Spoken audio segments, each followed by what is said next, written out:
Hello, welcome or welcome back. My name is Dee, and this is Dee's Reading Lounge, where I'm sharing my love for reading at my own pace. Welcome to a new video. And if you are new here, if you love all bookish things, I do invite you to subscribe down below. And if you are returning, thanks again for coming back. Okay, so let's go ahead and get into this video.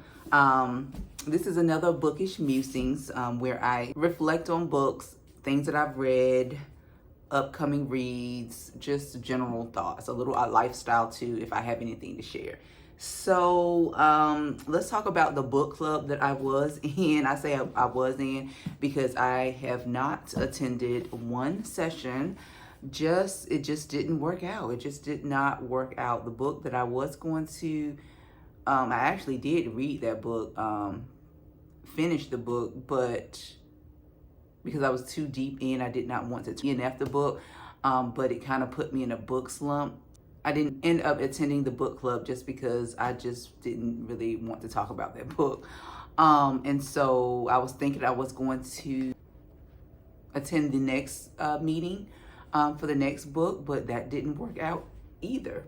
And it was this one, I think. It was this one. This book is How Long Till Black Future Month by N.K. Jemisin. I did crack this book open just to see what it was going to be about, and I did not realize, I don't think, that it was a book of short stories. And so because fantasy is not a genre that I typically read, I don't think I've ever read a fantasy book before. Nope. I do have Fourth Wing, but have yet to pick it up and read it. I probably was a little bit too ambitious, honestly. I should have just passed on this one. Even though I may read it in the future, I'm not going to be giving it away just yet, because who knows, I might be in the mood for something like this, because I heard that this is a really good Black fantasy author, N.K. Jemisin. So I'm still going to keep the book around just in case, but if I have not read it, at some point I will donate it to a free library, because there's a high school right down the road actually that has a little free library where I donate most of my books. So that's probably the free library that I will be donating this book to. It's in good condition. And so yeah, that's what I'm going to do. I'm still going to hang on to it to see if I read it, but if not, I'm going to go ahead and give it away. And then this was the book that from the book club from this month. However, I got my dates mixed up. I got the dates mixed up. Time just went by and there was just no time to read this book. Such a Fun Age by Kylie Reed, Reese's Book Club. I'm going to keep this book around. I'll probably end up reading this pretty soon, because this is something that I thought I would be interested in reading. And so going forward, as far as book clubs, I don't think I really want to be in a book club where all the books are picked for the year, just because I just don't want to spend my money on books that I'm not going to like. Yeah, so I do want to have some inputs in the books that we choose. So hopefully maybe I should wait next year. I'm still going to try to find a book club where I have some type of input in what we read. Ideally, I would love a local book club, because I do love meeting new people. And so that would be ideal. So the book club for right now was a flop, but I don't think they have chosen, or I have to check. I don't think they've chosen the next 6 books. I think they only chose the first half. So I probably need to go online to see what that particular book club is, how they're choosing their books, before I totally give up on them. So that's probably what I'll end up doing, and see if that works out any better. And so upcoming reads, I am reading this. I just started it today, to be honest. And this is probably going to be a book where I read where it may bleed over into the next month. It may bleed over into June or July, because this one is close to 600 pages. And so I kind of want to really take my time with this, because this is a nonfiction of the Great Migration from the South to the North of Black people. And I heard it's very good. It's the epic story. It was the winner of the National Book Critics Circle Award for nonfiction. And I heard that this author is a really good writer, and that it reads like a narrative. So I know this is something that I'm going to enjoy, and so I'm going to take my time with that one.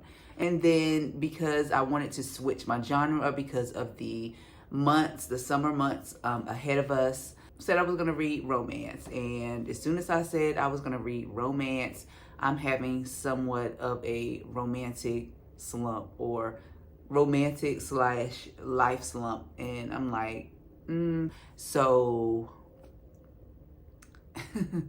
I chose to read this one, The Neighbor Favor by Christina Forrest.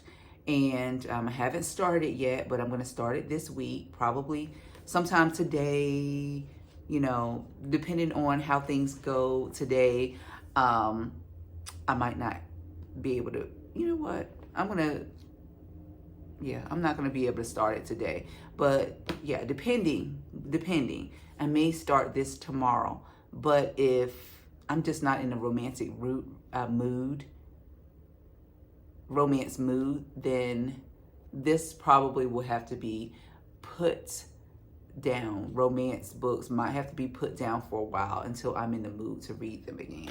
Okay, so I read 2 books so far, completed 2 books so far, and those 2 books are Count My Lies. I was reading this in a vlog. I finished that book and I enjoyed the book. I really did enjoy the book. My rating for the book is a 3. So this book tells the story of a woman named Sloane. Sloane is a liar, that she lies for attention. And she just has a really bad desire for people to like her, okay? And so she lies. And so one morning at a park, she meets a man and his child. The child had just gotten stung by a bee, and Sloane rushes to save the situation, or save the girl, lies to the dad and says that she's a nurse, takes the stinger from the girl's foot, I think it was her foot, and pretty much saves the day. And so she ends up telling that lie, that she's a nurse, and also a few more lies, lied about her name too. I don't think she lied about her name as well. From that meeting in the park, she ends up meeting his wife, and then the book takes off.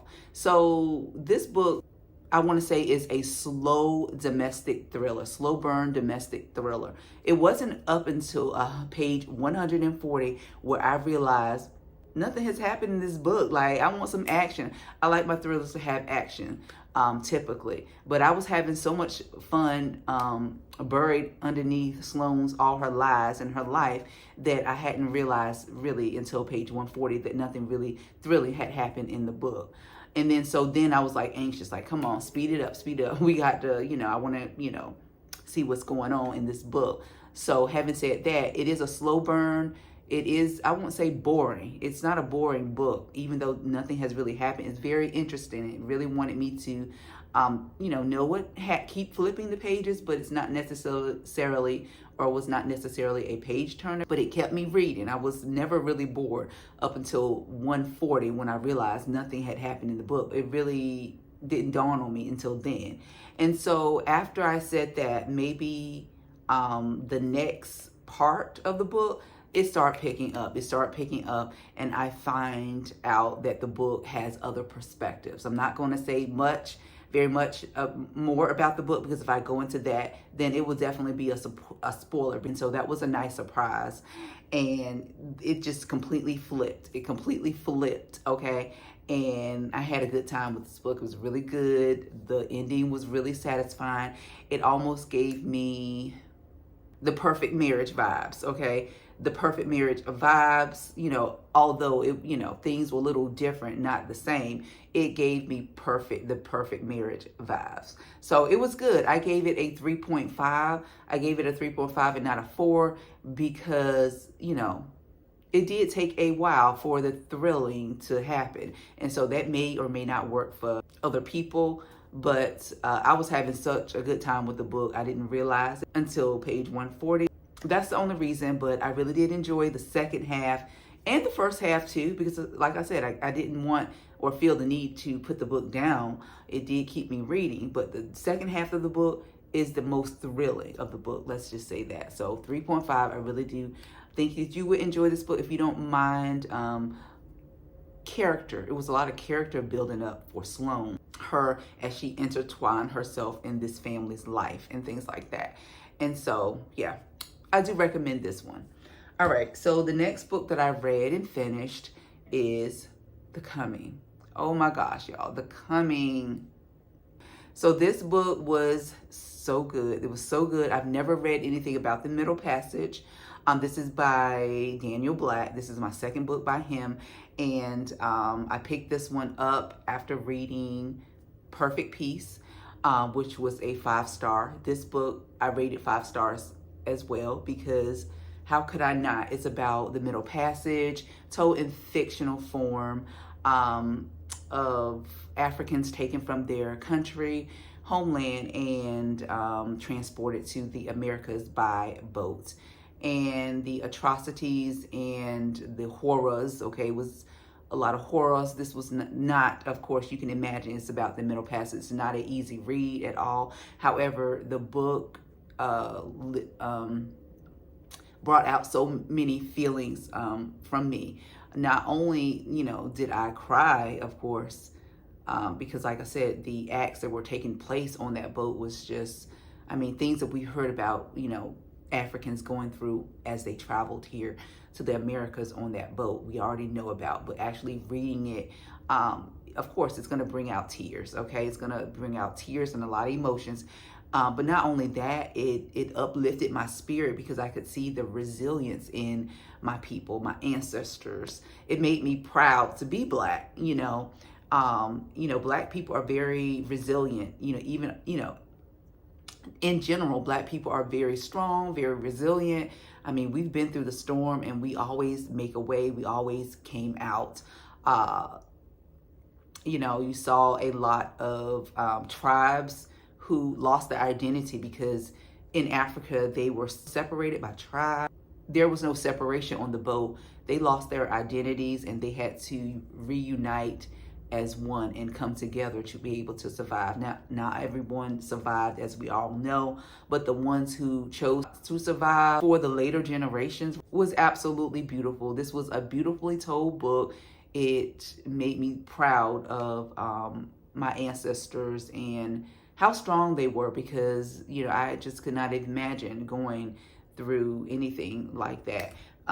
Yeah, so you can see I'm already getting emotional talking about the book, but it definitely was a 5-star read. I read this around, or finished it around Juneteenth, so it was a perfect book to read for Juneteenth. It was very spiritual, okay? It was very spiritual. You could feel the spirit of the people on the boat. Everybody had a name, and I love the fact that everyone's name meant something. I think we've kind of lost that as Black people here. You know, everybody had a name that actually meant something. Yeah, oh gosh, this book was just so good. I definitely think that you need to read it. It's the perfect book for people who don't read nonfiction, but you want to learn more about the Middle Passage. It's a hard one, though. Just go into knowing that it's a hard one, but it's going to make you feel other things besides sadness as well. So those are the 2 books that I read in June, and then I am finishing The Art of Scandal. I do have a vlog upcoming on that one, so look out for that one, which will be posted next week, because I do 1 vlog per month just because it's easier, it's less time consuming, and those generally take a lot more energy, you know, to make, because I need to, you know, figure out what I'm going to be talking about, what I'm reading, and things like that. Yeah, so this is a short video. Thank you so much for watching. Let me know what you think of this video. If you've read any of these books, let me know. I will see you guys in the next video. Take care and be blessed.